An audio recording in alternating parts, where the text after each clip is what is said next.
नमस्कार विद्यार्थियों, हम कौटिल्य के बारे में अध्ययन कर रहे थे। कौटिल्य का जो ग्रंथ है अर्थशास्त्र, जो कि राजनीति पर लिखा गया ग्रंथ है, उसके बारे में कल हमने अध्ययन किया था।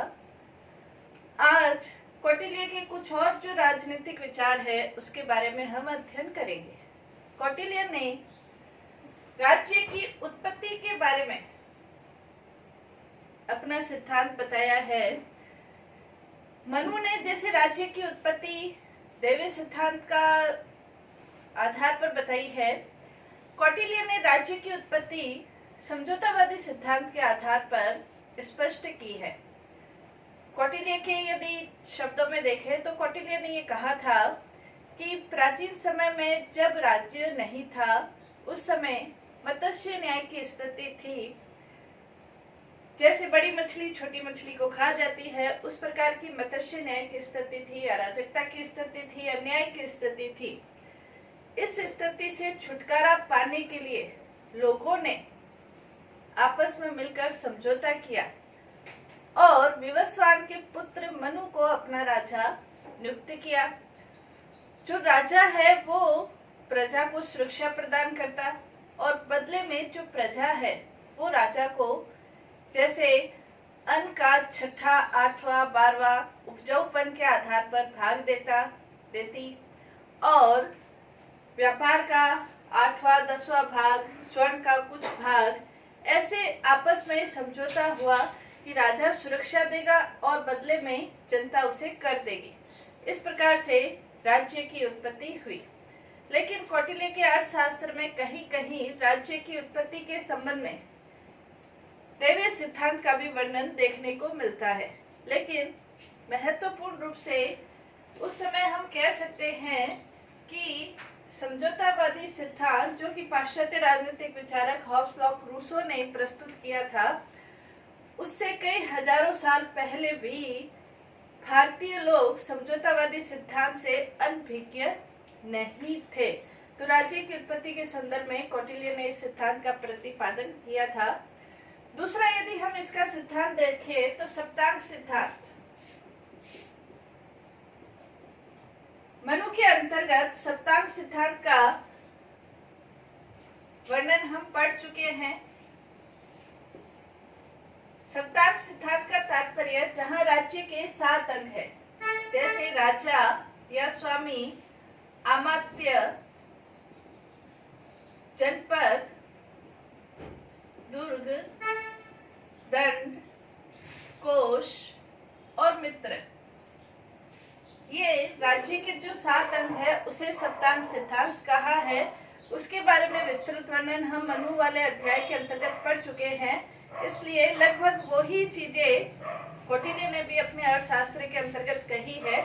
इसलिए आज अपन इसका यहाँ पे अध्ययन नहीं करते। ये ध्यान में रखना है, सप्तांग सिद्धांत का मतलब राज्य के 7 अंग। कौन से? राजा, अमात्य, जनपद, दुर्ग, दंड, कोष और मित्र, ये जो 7 अंग है उसे सप्तांग सिद्धांत कहा है। आज हम पढ़ेंगे कौटिल्य ने मंत्री परिषद के बारे में क्या कहा है।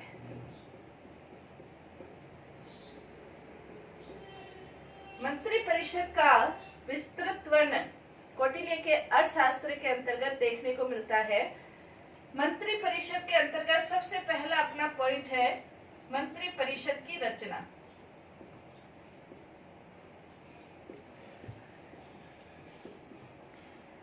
मंत्री परिषद के संदर्भ में 2 प्रकार की सभाओं का उल्लेख अर्थशास्त्र में आता है। एक है राज्यसभा। मंत्री परिषद की रचना के विषय में सबसे पहले हम देखते हैं कि जो मंत्री है उसके लिए कुछ योग्यताओं का निर्धारण कौटिल्य ने किया है। जैसे मनु ने ये कहा है कि शूद्रों को मंत्री परिषद पर या मंत्री नहीं बनाने चाहिए। कौटिल्य इसको महत्व नहीं देता, कौटिल्य योग्यता को महत्व देता है। कौटिल्य ये कहता है मंत्रियों के लिए आवश्यक है कि उसका स्वदेश में जन्म हुआ होना चाहिए, शास्त्रों का वो ज्ञाता होना चाहिए, शास्त्रों का ज्ञाता होना चाहिए, पवित्र आचरण करने वाला होना चाहिए, निर्णय में कुशलता वाला होना चाहिए, वाक्पटु होना चाहिए, किसी भी प्रकार का व्यसन या किसी भी प्रकार की बुराई उसके अंतर्गत नहीं होनी चाहिए। विभिन्न विधाओं का वो ज्ञाता होना चाहिए, व्यवहार कुशल होना चाहिए, ईमानदार होना चाहिए, साहसी होना चाहिए, वीर होना चाहिए, उत्साही होना चाहिए, हर कार्य को करने में तत्पर होना चाहिए। इस प्रकार की योग्यताओं से संपन्न व्यक्ति को मंत्री पद पर नियुक्त करना चाहिए। इस प्रकार की योग्यताओं को मंत्री पद पर नियुक्त करना चाहिए।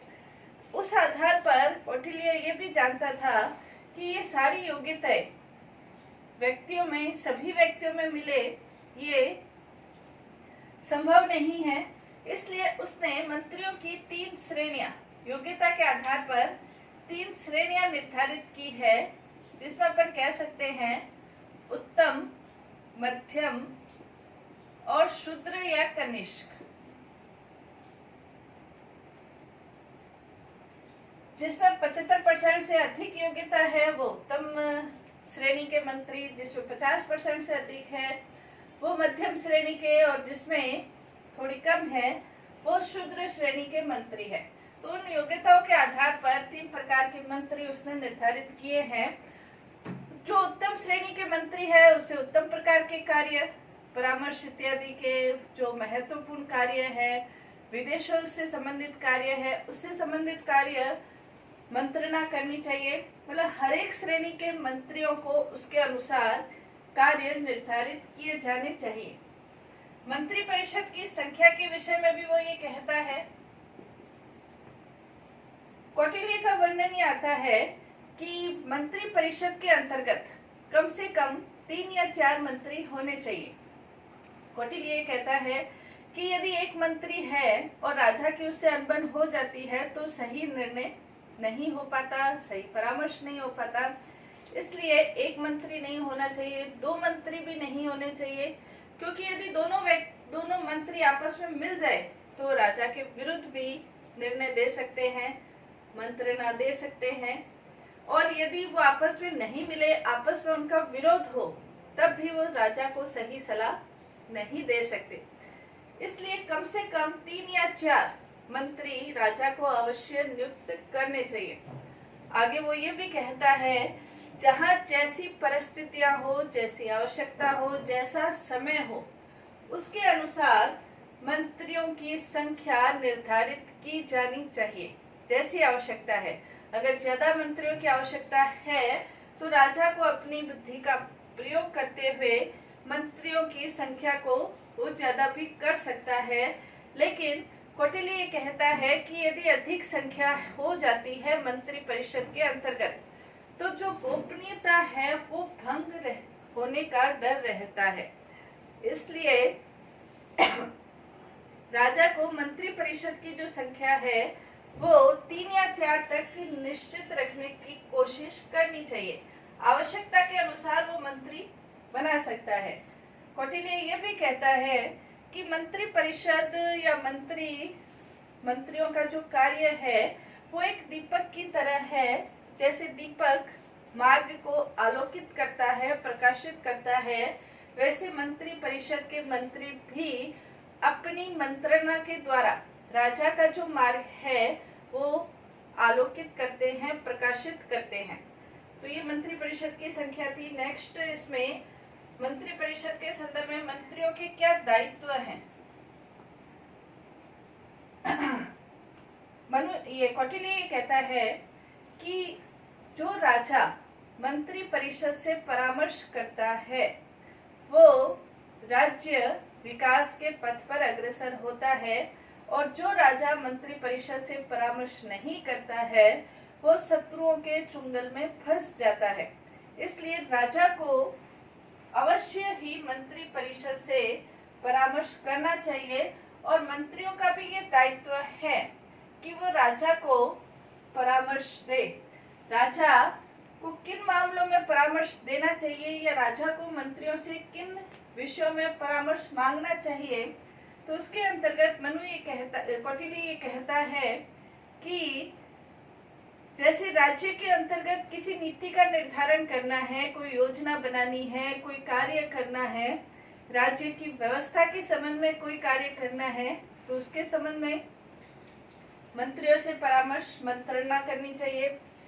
अधिकारियों की, प्रशासनिक अधिकारियों की, अध्यक्षों की नियुक्ति करनी है, गुप्तचरों की नियुक्ति करनी है, तो इस संबंध में भी मंत्रियों से परामर्श करना चाहिए। शत्रु देशों के लिए किस प्रकार की नीति अपनाई जानी चाहिए, तो उस संबंध में भी मंत्रियों से परामर्श करना चाहिए। अपना जो निर्णय है उसको क्रियान्वित करने के लिए क्या क्या आवश्यकताएं हैं, क्या क्या परेशानियां हैं, क्या संभावनाएं हैं निर्णय को क्रियान्वित करने के लिए, इस संबंध में भी मंत्रियों से परामर्श राजा को करना चाहिए। और मंत्रियों का ये दायित्व है कि इन विभिन्न प्रकार के परामर्श को राजा को अवश्य ही बिना किसी स्वार्थ के वो राजा को अवश्य ही उनका परामर्श देना चाहिए। किसी भी प्रकार का संशय हो राजा को तो उस संशय का निवारण भी राजा मंत्रियों से परामर्श करके दूर कर सकता है। तो ये मंत्रियों के दायित्व है। नेक्स्ट, मंत्री परिषद के संदर्भ में कौटिल्य कहता है कि मंत्रियों से जो मंत्रणा राजा करता है वो गोपनीय अवश्य होनी चाहिए। जिस राजा के मंत्रणा दूसरा राजा नहीं जान सकता है वो राजा चिरकाल तक शासन करता है। तो इसके लिए कौटिल्य कहता है कि जो स्थान है, समय है, इन सब का समुचित उपयोग करना चाहिए।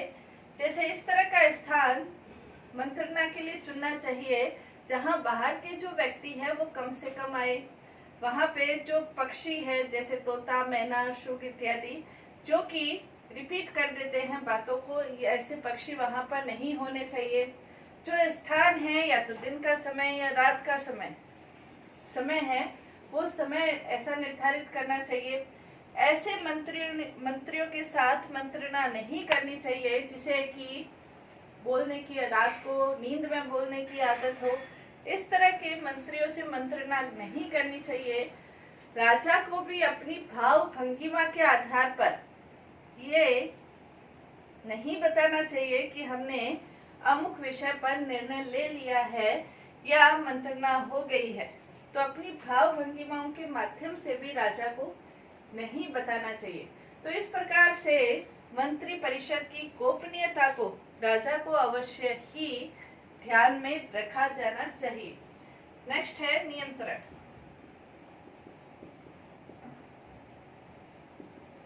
कौटिल्य कहता है कि मंत्रियों के ऊपर राजा को नियंत्रण अवश्य ही रखा जाना चाहिए। नियंत्रण के लिए वो ये कहता है कि मंत्रियों को 4 प्रकार की परीक्षाएं समय समय पर लेनी चाहिए। जैसे धर्मोपदा, कामोपदा, अर्थोपदा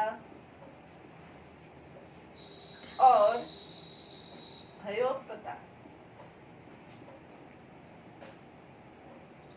ये 4 प्रकार की परीक्षाएं अवश्य मंत्रियों की लेनी चाहिए समय समय पर। धर्मोपदा का मतलब धर्म के आधार पर मंत्री किस प्रकार का आचरण करता है, उसका आचरण कितना शुद्ध है, पवित्र है, यह समय समय पर राजा को देखना चाहिए। कामोपदा का मतलब राजा को मंत्रियों को इस प्रकार के प्रलोभन देने चाहिए कि जो मंत्री है वो इस प्रकार के प्रलोभन में फंसते हैं या नहीं फंसते, इस प्रकार की परीक्षा होनी चाहिए। अर्थ की परीक्षा होनी चाहिए, उनको लोभ, लालच, रिश्वत इत्यादि देकर उनके आचरण को खराब करने की कोशिश करने की परीक्षा होनी चाहिए। भय दिखाकर, क्या भय के आधार पर कोई मंत्री गलत कार्य कर सकता है, नहीं कर सकता, इस प्रकार की परीक्षाएं कौटिल्य कहता है कि मंत्रियों की लेनी चाहिए। अपने गुप्तचरों के माध्यम से या अपने दूसरे कर्मचारियों के माध्यम से समय समय पर राजा को मंत्रियों के कार्यों पर निगरानी भी रखनी चाहिए ताकि मंत्री अपना कार्य सुचारू रूप से कर रहे हैं या नहीं कर रहे हैं, इसकी सूचना राजा के पास स्पष्ट रूप से आ जानी चाहिए। लेकिन साथ ही कौटिल्य ये भी कहता है कि जो श्रेष्ठ मंत्री हैं, जो राजा के अंतरंग मंत्री है, अंतरंग मंत्रियों की परीक्षा राजा के द्वारा नहीं ली जानी चाहिए, क्योंकि यदि कोई श्रेष्ठ मंत्री है और उनको ये पता चल जाए कि हमारी इस तरह की परीक्षा ली जा रही है, तो राजा से अप्रसन्न भी हो सकते हैं। तो जो अंतरंग मंत्री है, श्रेष्ठ मंत्री है, उनको तो नियुक्त करते समय ही राजा को योग्यता संपन्न मंत्रियों को नियुक्त करना चाहिए, और जब एक बार वो नियुक्त हो जाते हैं उसके बाद उनके ऊपर पूरा विश्वास किया जाना चाहिए। लेकिन जो दूसरे मंत्री है उनकी वो इस आधारों पर परीक्षा ले सकते हैं। तो मंत्री परिषद का विस्तृत वर्णन हमें अर्थशास्त्र के अंतर्गत देखने को मिलता है। धन्यवाद।